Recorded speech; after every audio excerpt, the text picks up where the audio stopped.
संदीप, घोडबंदर रोडचे नामकरण मराठा योद्धा शूर चिमाजी आप्पा मार्गकरा. उपमहापौर कृष्णा पाटील यांची महासभेत प्रस्तावाची सूचना. कृष्णा पाटील यांच्याकडून मुख्यमंत्री व उपमुख्यमंत्र्यांना याबाबत पत्र. ठाणे, वसईच्या ऐतिहासिक लढ्यात पोर्तुगीजांचा पराभव करून मराठा साम्राज्याचा भगवा फडकवणारे थोर पराक्रमी शूर चिमाजी अप्पा यांच्या शौर्याचा आणि स्मृतींचा यथोचित गौरव व्हावा यासाठी घोडबंदर रोड या महत्त्वपूर्ण मार्गाला त्यांचे नाव देण्यात यावे अशी आग्रही मागणी ठाण्याचे उपमहापौर कृष्णा पाटील यांनी केली आहे. तशी प्रस्तावाची सूचना त्यांनी महासभेत मांडली असून याबाबत मुख्यमंत्री व उपमुख्यमंत्री यांना लेखी पत्र श्री कृष्णा पाटील यांनी दिले आहे. ठाणे वसई विरार या भागांना जोडणाऱ्या घोडबंदर या मुख्य रस्त्याला चिमाजी अप्पा यांचे नाव द्यावे अशी मागणी होत आहे. या संदर्भात कृष्णा पाटील यांनी महासभेमध्ये प्रस्तावाची सूचना मांडली आहे.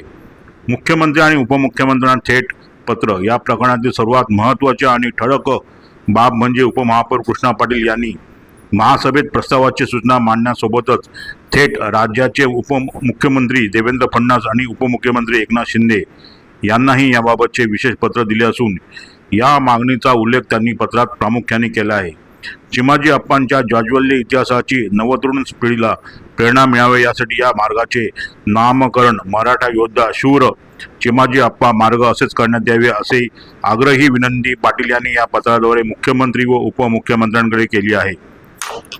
इतिहास हा ठाणेकर लोकांना माहिती व्हावा. येणारी पिढी किंवा तरुण पिढीला ठाण्याचा इतिहास संपूर्ण माहीत नाही.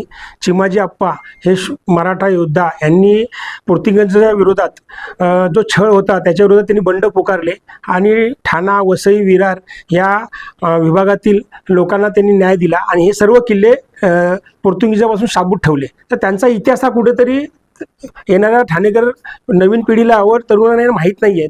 तो होण्याकरता घोडबंदर रोडला चिमाजी अप्पा यांचं नामकरण व्हावं अशी मी प्रस्तावाची सूचना महापालिकेत घेतलेली आहे. आणि त्याचबरोबर सन्माननीय मुख्यमंत्री आणि उपमुख्यमंत्री यांनाही निवेदन दिलेलं आहे की त्यांचं कुठंतरी घोडबंदर रोडला नामकरण पण व्हावं त्यांच्या नावाने, तसंच त्यांचं एक स्मारक व्हावं जेणेकरून त्याचा इतिहास तिथे लिहिला जाईल आणि तो ठेवा जतन केला जाईल येणाऱ्या पिढीसाठी.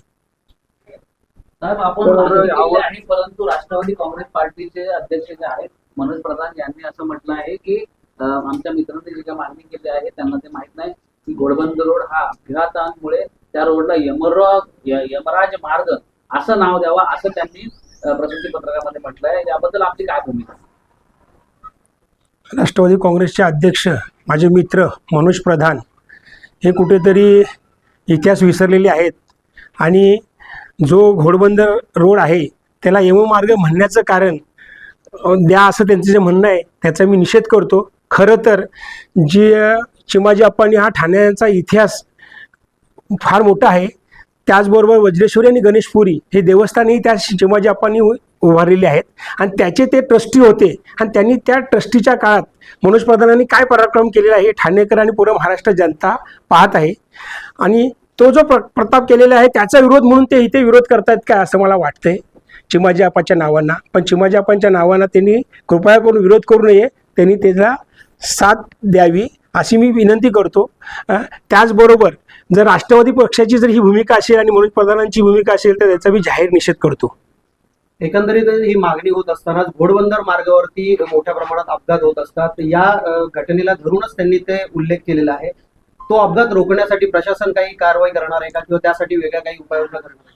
खरोखर त्यासाठी सन्माननीय मुख्यमंत्री देवेंद्र फडणवीस साहेब, उपमुख्यमंत्री एकनाथ शिंदे साहेब आज घोडबंदरमध्ये जो रस्ता आहे रस्ता वाढलेला आहे, त्याचबरोबर मेट्रोही आलेला आहे, परंतु बोगद्याचंही काम चालू आहे. त्यामुळे तिथे ट्रॅफिक समस्या ही आहेच पण ती कमी होण्यासाठी कुठेतरी प्रशासन काम करते आणि त्या काळात काम करत असतेवेळी काही घटना चुकीच्या झालेल्या आहेत आणि त्याच्यामध्ये जीवितहानी झालेली आहे.